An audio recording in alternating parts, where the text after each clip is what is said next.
De los 4 millones de turistas previstos en Cuba para el 2020, solo se recibieron 80.000. Debido a esto y al impacto económico causado por la pandemia y al endurecimiento de las sanciones por parte de Estados Unidos, la economía cubana cayó un 11% y sus exportaciones decrecieron un 40%. Por eso, a comienzos de febrero, el gobierno se vio en la necesidad de tomar unas medidas muy esperadas por los cubanos como una vía para salir del modo supervivencia que experimentan desde hace muchos años. Específicamente, se eliminó la prohibición de trabajar en la mayoría de actividades privadas, lo cual es una señal de que el control del Estado sobre la economía está cediendo levemente. Estas son las preguntas a responder. ¿Se estará alejando Cuba definitivamente del socialismo? ¿Por qué a pesar de las medidas los taxistas seguirán ganando más que los médicos? ¿Estará siguiendo Cuba la liberalización económica que sacó de la miseria a Vietnam? Una serie de reformas iniciadas en 2010 habían permitido a los cubanos trabajar como autónomos o independientes en el sector privado, pero solo en 127 actividades definidas por el gobierno. El resto seguían siendo controladas exclusivamente por el Estado, el cual empleaba el 75% de la mano de obra del país. Pero esto cambió en febrero. Ahora habrán más de 2.000 actividades económicas de libre acceso, y 124 seguirán prohibidas, es decir, administradas por el Estado. Este cambio en la política económica se da más por necesidad que por convicción. Para el gobierno es difícil admitir que esta estrategia se aleja de sus ideales socialistas, pero saben que necesitan del sector privado para reactivar la economía y salir del estancamiento en el que se encuentra el país desde que Venezuela, su principal aliado en la región, entró también en una profunda crisis económica cortesía del socialismo. La mayoría de los cubanos espera que este solo sea el comienzo de más reformas en favor de los cuentapropistas como lo llaman en la isla. Por el momento se puede decir que partiendo de la situación previa, este es un gran paso. Adicionalmente, en diciembre de 2020 se aprobó una ley que permite la participación mayoritaria de inversionistas extranjeros en algunos sectores. Antes la participación del Estado debía ser mayoritaria. Esto decía el ministro de Comercio Exterior de Cuba. En el sector financiero estamos promoviendo la participación de fondos de inversión y estamos también autorizando que las empresas de capital totalmente extranjero puedan establecerse en parques científicos tecnológicos como el que ya existe en la capital. Y también quieren atraer recursos hacia proyectos de pequeños montos y a la inversión de cubanos que residen en el exterior. En pocas palabras, las nuevas políticas sí parecen alejarse de las tradicionales socialistas. Sin embargo, entre las 124 actividades que siguen siendo reservadas para el Estado, están, como era de esperarse, las más grandes, las que emplean a los profesionales más capacitados, como la atención sanitaria, la educación y la ingeniería. Y por esta razón es que los médicos seguirán recibiendo menores ingresos laborales que un taxista. Esto porque el salario del taxista no lo fija el Estado.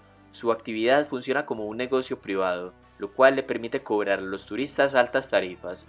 Por el contrario, como la atención sanitaria es controlada por el Estado, este es el que determina los salarios que reciben los médicos. En 2020 el salario medio que recibía un médico en Cuba era de unos $60 al mes, mientras que un taxista podía ganar esos $60 en un solo día. La situación se repite cuando se comparan los salarios de otros trabajadores en negocios privados como restaurantes o alojamientos con otras actividades como la ingeniería, también controlada y pagada por el Estado. Aunque recientemente se anunció un aumento de los salarios estatales, la alta tasa de inflación opacará el aumento real. Desde la década de los 90, el gobierno cubano comenzó a dar licencias privadas en algunas actividades. Por esta razón, el sector privado fue creciendo muy limitadamente. De modo que no ha sido extraño ver en Cuba a un ingeniero cocinando en un restaurante privado, a un médico conduciendo un taxi o a un contador siendo guía turístico. Porque si hay un consenso en Cuba es que solo con el salario estatal es imposible vivir decentemente. De hecho, la mayoría de los cubanos depende del dinero que envían sus familiares desde el extranjero o de las largas jornadas de trabajo combinadas con empleos adicionales al oficial.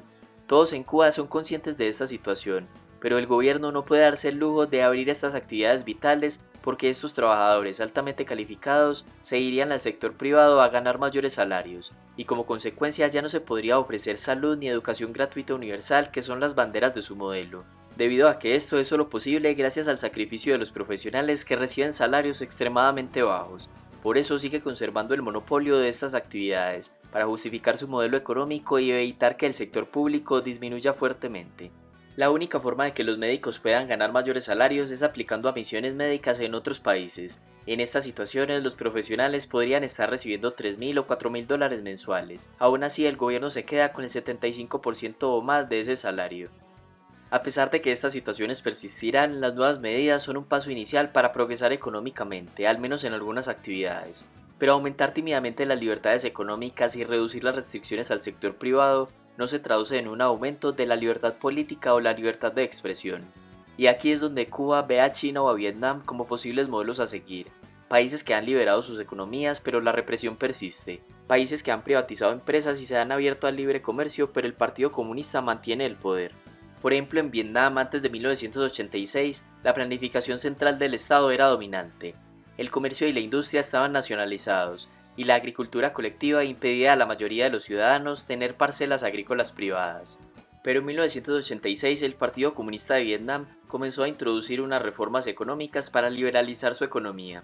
Los primeros pasos fueron la normalización del contrabando y de otras actividades ilegales que ya eran llevadas a cabo por los directivos de empresas estatales, tal como está sucediendo en Cuba con la nueva política. En la práctica se están legalizando muchas actividades que ya se realizaban de manera clandestina o informal por los cubanos. Las reformas en Vietnam también incluyeron la apertura al comercio internacional y la firma de tratados de libre comercio con Estados Unidos y la Unión Europea.